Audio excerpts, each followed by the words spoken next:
Katanghaliang tapat kahapon ang hold-upin ng tatlong lalaki ang isang pampasaherong bus sa Maynila. Sa loob lang ng 2 minuto, natangay ng mga hold-upper ang mga gamit ng mga pasahero. Balita hatid ni Chino Gaston.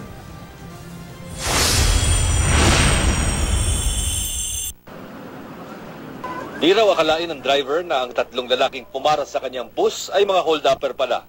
Sumakay sila sa St. Anthony bus sa panulukan ng Remedyo sa Taft Avenue. Unang tinangay ng mga debaril na salarin ang 5,000 pisong collection na hawak ng konduktor. Tinutukan muna ako ng 38 caliber. Hold up to. Yung koleksyon ng konduktor ko, kinuha. Siguro mga almost 5,000 yun. Kabibili lang ni Elzel Bacale ang matagal ng pinag-iipunang amplifier na kakabili lang sa Karyedo. Mabuti na lang raw at alisto siya. Yan lang po talaga yung hinihiling ko sa asawa ko, magkaroon ng ampli. Hindi nga po ako bumili ng pampasko. Madalian yung pang-hold up nila. Naisiksik ko po sa ilalim. Pero hindi kasing swerte ang ibang pasahero na natangayan ng mga bag, pera at cellphone.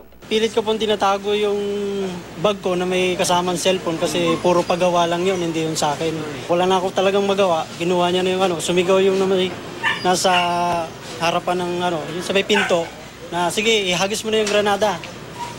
Kaya hinayaan ko na lang na kunin kasi kaysa naman marami ang madamay.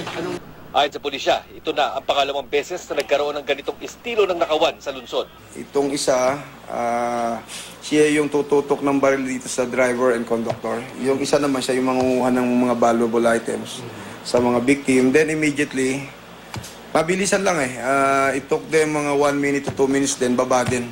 Tukoy na rin ang isa sa mga suspect matapos kilalanin ng mga biktima mula sa Rogues Gallery o mga dating litrato ng mga nahuling suspect. Dahil sa pangyayari, balak buhayin muli ng MPD ang programa ng paglalagay ng mga bus marshals lalo na tuwing Kapaskuhan. Chino Gaston, GMA News.